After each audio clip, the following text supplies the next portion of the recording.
कुंभ तो हमने भी खूब देखे हैं। नासिक में भी देखा है, इलाहाबाद में भी देखा है, उज्जैन में भी देखा है। परंतु आज ये जो स्टेज पर संत वृंद जो विराजमान है, समाज के पूजनीय संत हैं, और इस समाज के सब रत्न जो विराजमान हैं, उनको भी मैं हाथ जोड़कर प्रणाम करता हूं।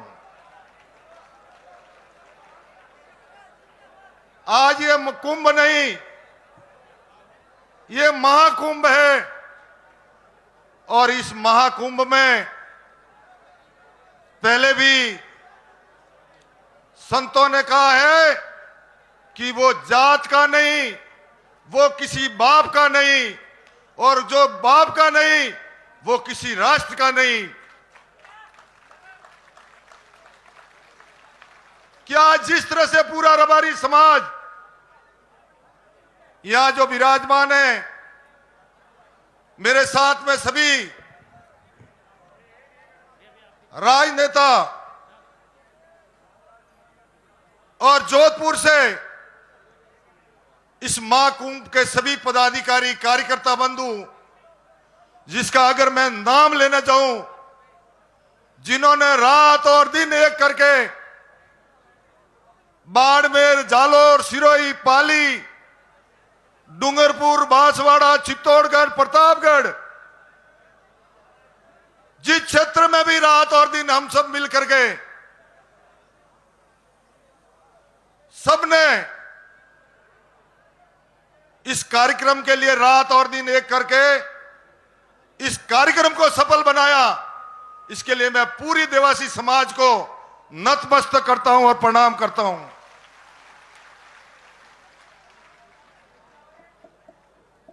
हर क्षेत्र में अपनी अपनी बात रखने के लिए समाज का एक ही है मैनिफेस्टो, जो समाज के लिए कुछ करने की हिम्मत रखते हैं। और आज आपने ये जता दिया है कि आने वाले समय में मुझे गर्व होता है, मैं आपके सामने खड़ा हूं। 2003 से लगाकर आज की तारीख में मुझे गर्व होता है कि 8 विद्यालय आवासीय हमारी पूरे राजस्थान में बना दिए। जयपुर के अंदर छात्रावास, ये जिस तरह से काम किया है, किसी ने कहा कि महिलाओं के लिए, बच्चियों के लिए हॉस्टल 27 करोड़ 60 लाख में सिरोही में बना के तैयार किया है। हरियाली, डूंगरपुर, बांसवाड़ा, कोटा, झालावाड़, उसके बाद में सिरोही, जैतेसर, जैतारण, जोधपुर, ये जो आवासीय विद्यालय उस समय बने, मैं भोपाल बा को और आसूराम जी पसवाला को प्रणाम करता हूं। उनको मैं, जिनकी प्रेरणा थी, उनका सबका आशीर्वाद था। कई लोग कह रहे थे कि सरकार में हमारी भागीदारी, मैं आज डंके के शॉट में कह सकता हूं कि जब राजस्थान में मैं मंत्री था तो 15 आदमी मेरे जयपुर के अंदर रबारी समाज के बैठे मिलते थे और सभी पदों पर थे। तो यह गर्व है। कई लोग बात भी करते हैं, गोवर्धन जी और हमारे जगदीश जी, उस समय भी आज हमें गर्व होता है, पहली बार रबारी समाज का आरपीएस रामू राम जी को बनाया था। ये हमारे लिए गर्व की बात है। लोग कई तरह की बातें करते होंगे, परंतु जिस तरह से रतन जी का टाइम आया, उन्होंने भी मेहनत की, मेरा भी टाइम आया तो हमने सबने मिलकर मेहनत की, और अकेले ने नहीं की, रबारी समाज के और भी सबने मिल करके कंधे से कंधा मिलाकर उसके लिए सहयोग किया। उसके लिए मैं नमन करता हूं उनको। लोग बातें करते हैं, आज मैं आपको पट्टे देने की योजना बनाई, 700 वर्ग मीटर 700 वर्ग मीटर एक भूखंड निःशुल्क देने की योजना बनाई। वो पशुपालक कल्याण बोर्ड की तरफ से बनाई, ये मैंने बनाई थी उस समय। इंश्योरेंस की योजना बनाई, बीमा की पॉलिसी बनाई, और बाहर जाने वाले लोगों के लिए जो माइग्रेशन करते थे उनके लिए शस्त्र देने की योजना बनाई, ताकि हमारा भाई कोई बाहर जाए उसके लिए जो योजना बनाई। आज लोग कई तरह की बातें करते हैं। ऊंट के लिए योजना बनाई, 10,000 रुपए ऊंट के लिए हमने देने चालू किए। गाय का इंश्योरेंस करना चालू किया। आज हमारे जितने भी एमपी, हरियाणा, मध्य प्रदेश का अभिनंदन करता हूं, स्वागत करता हूं। तय होगी। दूसरा, आप सबको पता है, रोहिणी कमीशन जो बना सेंट्रल गवर्नमेंट में, वो उसमें भागीदारी ओबीसी वर्ग का वर्गीकरण के लिए जो काम चल रहा है उसमें विशेष तौर से रबारी समाज का नाम हो। आज हमारे मैनिफेस्टो में जिस तरह से सभी ने मिलकर, जोधपुर की टीम ने मिलकर मैनिफेस्टो जो बनाया कि हर जिले में हमारा एक आवासीय विद्यालय हो, बहुत अच्छी बात थी कि आपने सबने मिलकर के उस आवासीय विद्यालय के लिए जो डिमांड की, ताकि आने वाले समय में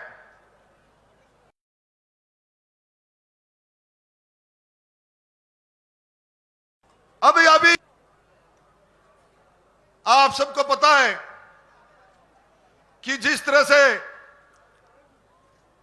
खेमराज जी हमारे बीच में, मैं धन्यवाद देता हूं उनको।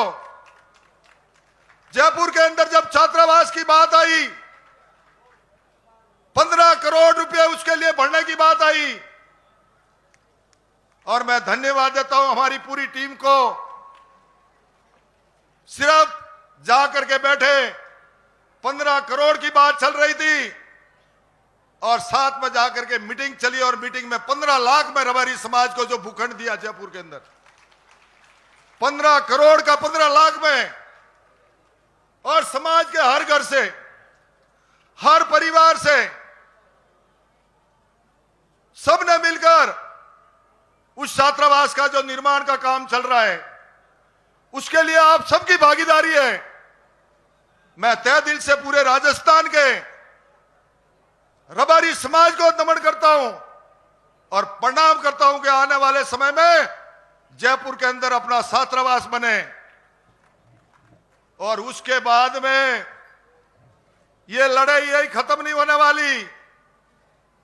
अपने यहां गुजरात से भी सब मेहमान पधारे हैं, उनको भी कहना चाहता हूं कि जब हरिद्वार में धर्मशाला की बात थी, हरिद्वार के अंदर रबारी समाज की धर्मशाला की बात थी, तो गुजरात के जितने भी राजनेता या विराजमान हैं, तहे दिल से उनको मैं धन्यवाद देता हूं। राजनीतिक क्षेत्र में अगर कोई चेतना लाई तो ये गुजरात की जो टीम मेरे सामने बैठी है, उन्होंने रात और दिन एक करके राजस्थान में दौरे किए, तब राजस्थान के अंदर राजनीति चेतना आई। लोग कहते हैं कि सागर भाई को प्रभारी बनाया था, तब से लगा करे कि नई चेतना आई। उसके बाद में रणछोड़ भाई आए, और ऐसे करते करते लोग कहते हैं कि हमारी सरकार में भागीदारी।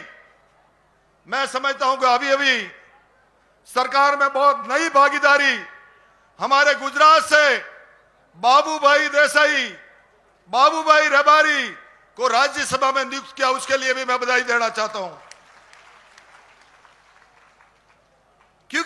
तारीख में लोग कहते हैं स्टेज पे चल रहा था कि कई राजनेता, मैं तो अपनी डायरी लेके बैठ जाओ और उसमें लिखना चालू कर दो और कंपटीशन।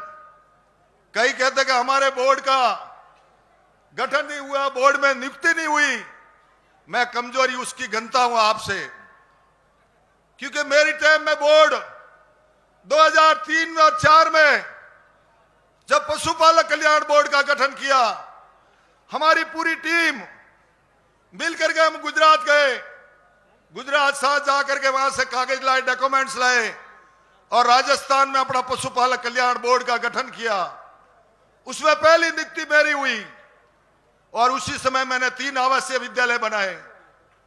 उसके बाद में वापस सरकार आई तो हमारे यहां से जिस तरह से बोर्ड में वापस नियुक्ति हुई, भूपेंद्र भाई गोवर्धन जी जो हमारे बीच विराजमान है, इनकी नियुक्ति हुई और नियुक्ति होने के बाद में 15 मेंबर और साथ जोड़े। तो ऐसे करके आज दिन तक रिकॉर्ड के साथ कह सकते हैं।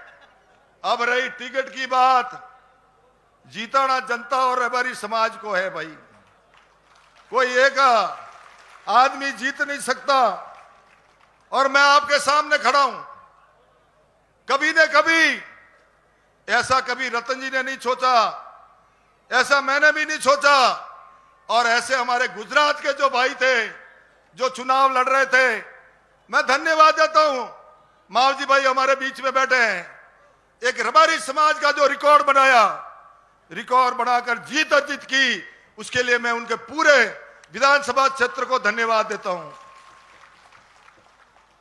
इसी तरह से आने वाले समय में वुल बोर्ड की बात चल रही थी। पहले सागर भाई रबारी थे, उसके चेयरमैन। जब हमारे पास में भी बात आई और पूरी टीम ने कहा कि भाई अब गोवर्धन जी के प्रॉब्लम है और क्यों ना इसका चेयरमैन गोवर्धन जी को बनाया जाए, तो हमने हंसी और खुशी के साथ में कहा गोवर्धन जी हमारे हैं, गोवर्धन जी को बनाना चाहिए और बनाया।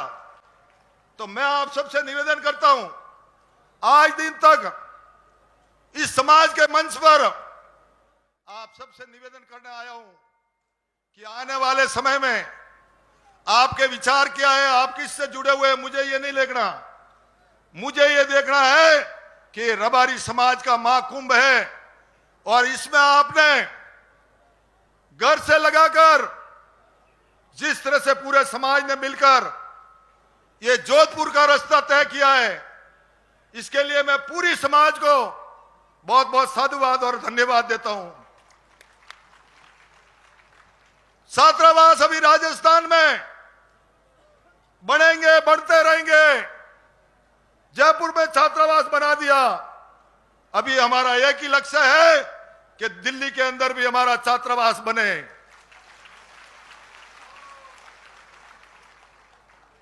और दिल्ली में छात्रावास कब बनेगा? छात्रावास कब बनेगा? जब आपका कोई भाई दिल्ली में जाकर बैठेगा और बैठ करके उसकी पैरवी करेगा, तो आने वाले समय में दिल्ली अपन से दूर नहीं।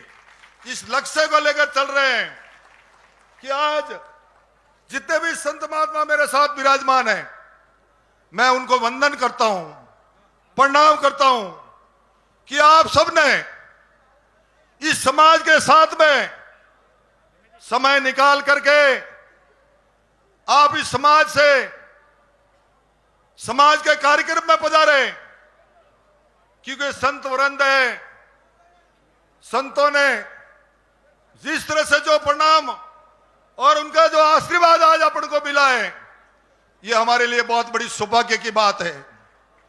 दूसरा, मुझे पता है तीर्थगिरी जी महाराज रोज मुझे कहते हैं कि हम संत हो गए, पर रबारी समाज का सिटिंग पावर बहुत तेज है। और सिटिंग पावर भी क्यों नहीं हो, आप सबने देखा है कि सुबह 9 बजे से लगाकर घड़ी में 3 बजने आए हैं, परंतु आज दिन तक पूरा समाज संगठित होकर के एक होकर के, नेक होकर के जिस तरह से आप सब विराजमान हैं, मैं आप सभी समाज के इस कार्यक्रम में पधारे गुजरात, हरियाणा, पंजाब,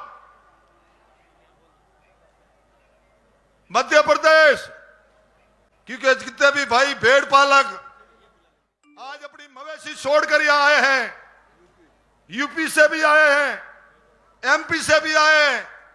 कई पटेलों का फोन आ रहा था, जोराबाई का, नौगू का, कि मुझे भी बोलना है, पर चिंता मत करो, जो बोलोगे आप, हम आपके साथ है, पूरे समाज के साथ है। और आज आपसे ये वादा कर के जा रहे हैं, आने वाले समय में आप ये जो पूरा रबारी समाज एक मंच पर आकर के आपने जो अपनी शक्ति दिखाई है, उसके लिए तो मैं प्रणाम करता हूं, परंतु आने वाले 23 और 24 में ये रबारी समाज का एक अलग ही रिकॉर्ड होगा, इसके लिए मैं उनको नमन करता हूं। क्योंकि समाज का भविष्य है और समाज के भविष्य के लिए अपन सभी को मिलकर, आज जितने भी मवेशी बाहर लेके खड़े हैं, उनको कितनी बड़ी तकलीफें हैं, किस तरह से वो रह रहे हैं, उनके लिए क्या योजना बननी चाहिए, परंतु आप सबके बीच में आने का सौभाग्य मिला। और समाज के जितने भी पंच पटेल, समाज के युवा, समाज के सरकारी कर्मचारी और जितने भी व्यवसायी, प्रवासी और मेरे बुजुर्ग पिता के समान सब मेरी माताएं और बहनें और पत्रकार बंधुओं, आप सभी इस कार्यक्रम में पधारे, तहे दिल से आपका वंदन करता हूं, नमन करता हूं। कि सुबह से लगाकर मुझे पता है कई लोगों के लिए पानी की व्यवस्था कम पड़ी होगी, परंतु आज पूरा जोधपुर शहर यह महसूस कर रहा है, राजस्थान की सरकार को खुद को पता चल गया कि रबारी अब बोला है, और जब जब रबारी बोला है, राज सिंहासन डोला है।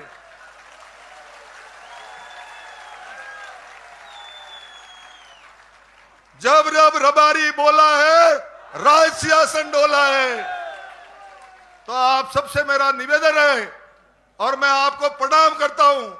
अभी मेरे एक वक्ता बाकी है, रतन जी, उसकी बात को पूरा सुन के जाना है, और मेरी बात आपने सुनी, उसके लिए मैं आपको नमन करता हूं।